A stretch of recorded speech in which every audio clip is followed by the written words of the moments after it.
The champagne glass was sweating in my hand when my father-in-law introduced me to his hospital's entire board of directors as the nurse who married up. "This is Dana, Nathaniel's wife." Gerald Whitfield said it to Marion Voss, chair of the finance committee, both hands out like he was presenting a car at auction. "The nurse who married up." Marion laughed, a little too fast, the way people laugh when they're not sure they're supposed to. I smiled and shook her hand. I'd worked a 12-hour NICU shift that morning, and under my perfume, my hands still smelled faintly like the lavender soap from our unit sink. No amount of scrubbing at home ever fully got it out. I had an envelope in my clutch I hadn't opened from the hospital's development office, 3 days old. I already knew what was inside because I'd been putting off answering the same question from the same woman for almost 3 years. I just didn't know I was about to answer it that same night, in front of everyone in that room. The Whitfields had been fixtures at Ashcombe Memorial Hospital for 2 generations before I ever worked there as an employee. Gerald sat on the board. His company, Whitfield Realty Group, was the general contractor building the hospital's new East Tower that year, a $22 million job. His late father's name was already on a cardiac wing, dated 1994, in brass letters a foot tall over the main entrance. Nate had worked at Whitfield Realty since college, the only son in a company his grandfather started, which meant every raise, every title he'd ever have, ran through his father's approval. At Ashcombe, status ran through that family like plumbing. I met Nate in a hospital stairwell, not a ballroom. I was 28, 3 years into working nights in the NICU, and he was lost, holding 2 coffees, trying to find his college roommate's newborn on a floor he didn't recognize. He asked me for directions and asked me to dinner in the same breath, like he'd practiced the second part and still couldn't land it smoothly. I said yes because he looked genuinely panicked about the coffee going cold. We got married at the courthouse 2 years later, on a Tuesday, because Tuesdays were the only day we both had off. Then we had a second, bigger wedding for his family, because his mother, Carol, cried on the phone when we told her we'd already done it without them.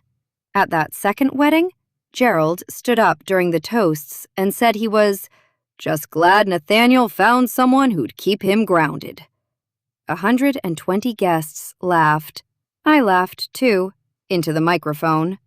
It took me nearly 2 years to understand that wasn't a compliment about my personality. It was a comment about my zip code, dressed up as one. My dad, Marcus Callahan, built a mechanical contracting company out of a single truck into something worth real money. He sold it for $18.4 million the year I turned 26. 14 months later, he had a heart attack in his garage, with a wrench still in his hand, and he never spent a dollar of what it was worth. After taxes and splitting it with my brother, I inherited just over $9 million in an account under my maiden name. Nate has known about it since before we got married. He was there the week the estate closed. We decided together, early on, that it wasn't information his family needed to have, the same way we let his parents believe we'd financed the house the ordinary way instead of paying for it outright. That was our decision, not a secret I kept from him. A door we chose to keep closed to everyone else. Nursing wasn't a fallback for me, and it wasn't a phase. I'd wanted the NICU specifically since I was 19, watching a preceptor hold a 2-pound baby's whole hand with one finger. 6 years in, I still knew the exact weight an isolette should feel like when you're wheeling it down a hallway too fast. My dad used to say the only work worth doing was work you'd still do for free. I think that's most of why I became a nurse, and most of why, 3 years ago, I did what I did next. Ashcombe's NICU was running 32 beds short of what the county actually needed, which meant some nights we transferred critically ill infants 40 minutes away to a hospital that had room. I'd ridden in that ambulance twice myself, one hand steadying an isolette on the highway, before I ever thought seriously about doing something about it. The East Tower Gerald's company was building would hold the physical space for a new NICU wing, but the county's budget only covered the shell. The actual 32 beds, the equipment, the specialized nursing floor, still needed $4.1 million nobody had found. I read about the gap in a photocopied newsletter in our break room, still in scrubs, eating cold cafeteria toast. I called the development office the next morning and got a woman named Renata Ford. I told her I wanted to close the gap, anonymously, in writing, permanently, unless I personally signed a release saying otherwise. Renata asked me why, twice, across 2 meetings, in a conference room with a box of stale pastries nobody touched. I told her the truth both times. I didn't want to be treated differently on my own unit. I didn't want coworkers finding out and looking at me differently mid-shift, or the hospital turning it into one more wealthy family's name on a wall. I wanted the beds funded, not myself thanked for it. The gala that night was the foundation's biggest fundraiser of the year. 340 guests, a string quartet, a silent auction table Gerald had generously seated with a week at his lake house. I'd come straight from a shift and changed into my dress in a hospital bathroom stall. Nate met me at the door with my heels in a bag because I hadn't had time to go home. Gerald said some version of the "nurse who married up" line to at least 3 more people that night. I only remember one, word for word, gesturing at my dress to his golf partner like it had genuinely surprised him. "She cleans up nice for someone who empties bedpans, doesn't she?" Nobody in that ballroom asked me a single question about my actual work. They asked Nate about the East Tower bid. They asked Gerald about the lake house auction item. I stood there and let them. Nate found me by the shrimp table 20 minutes later, and he wasn't smiling. He'd already pulled Gerald aside once that night, quietly, after the bedpan comment. I found that out later, not from him bragging about it, but from Carol mentioning it in passing, almost approvingly, like she'd been surprised too. He hadn't told his father to stop the way I would have, but he'd told him. "My dad had Warren Pruitt draft something," he said. Warren Pruitt was the family's estate attorney. "He's folding the rental properties and the commercial buildings into a trust for the kids we don't have yet. He wants every spouse who marries into the next generation to sign an acknowledgement first, that we have no claim to any of it, now or ever." He said it plainly, like he already hated how it sounded out loud. I set my glass down on the nearest table so I wouldn't drop it. "And if I don't sign it?" "He holds the whole restructuring until I make you." Nate finally looked at me. "He said the same thing to me tonight that he's been saying to you all evening, just in different words. That you have nothing to bring into this family, and I need to protect what my grandfather built." I already told him no. "I'm not asking you to sign it, and I'm not choosing him over you. I just thought you should hear it from me before you heard it from him." I told him I wasn't angry at him, and I meant it. I stood there, holding a plate of shrimp I wasn't going to eat, thinking that Gerald hadn't just been making jokes all night. He'd meant it clearly enough to put it in writing, notarized, permanent, filed with a lawyer. The exact thing I'd once wanted for my own gift, for the opposite reason. A public line and a private document, saying the same sentence about me in 2 different rooms. I thought about the used sedan Carol had given us the Christmas after our wedding, wrapped in a bow in their driveway, parked next to Gerald's brand new truck, like a punchline nobody else seemed to notice. "Practical," she'd said, "for someone in your position." I'd thanked her for it. I'd meant it at the time, the same way I'd meant the laugh at our wedding.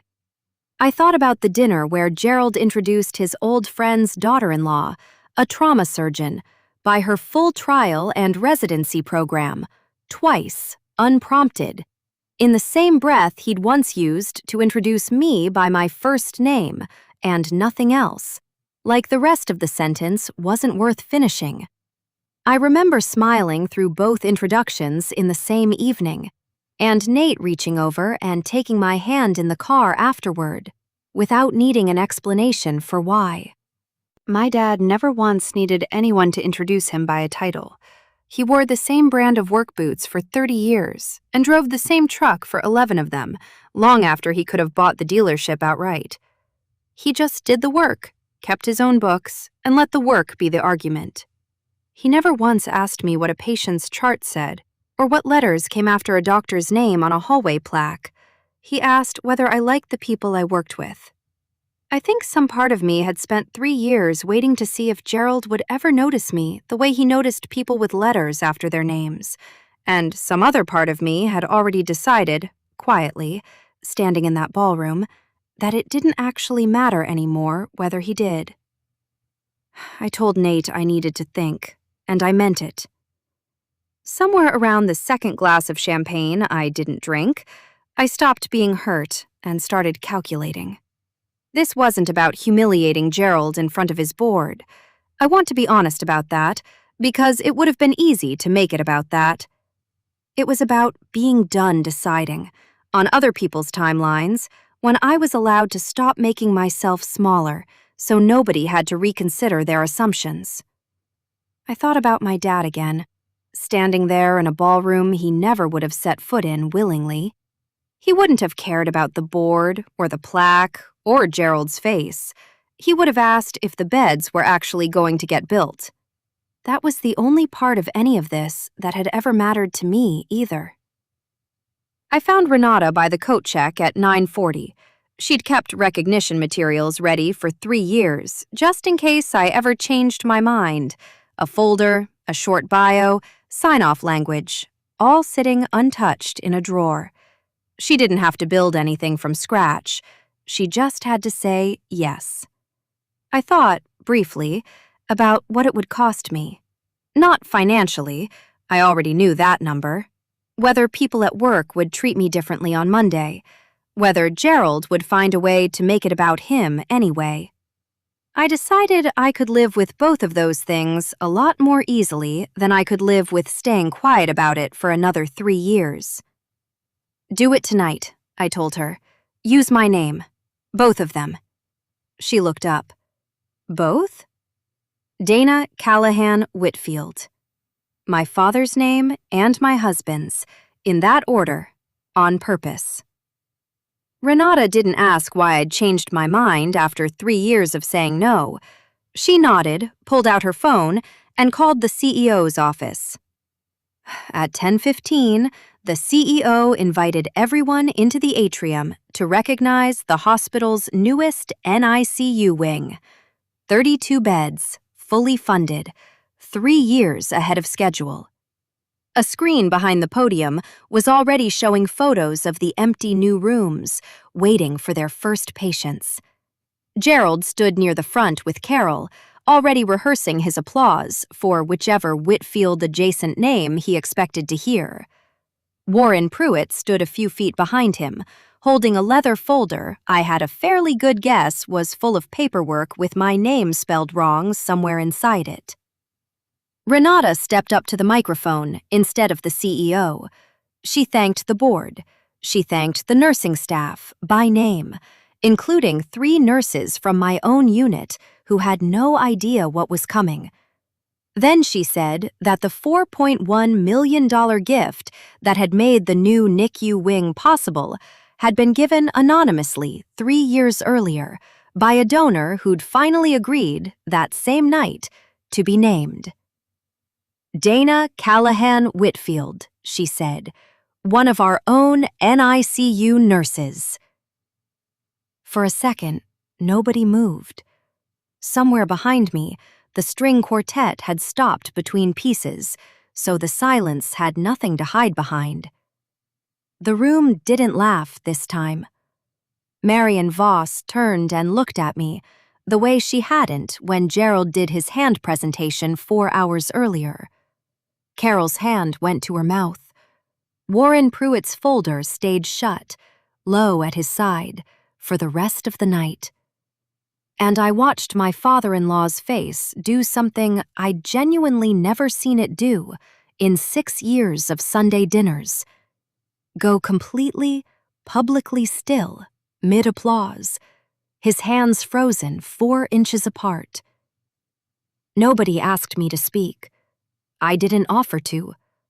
I stood next to my husband, my hands still smelling faintly of lavender soap under all that perfume, while a room full of people who'd spent the entire evening not asking me one question about my job read my name off a screen.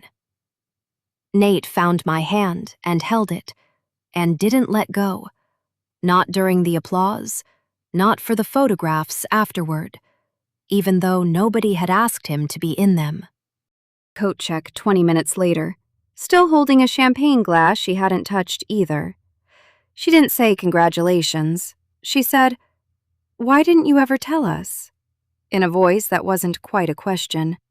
I told her the truth, that I hadn't been sure, for a long time, whether it would have changed how this family saw me, or just given them one more thing to introduce me by.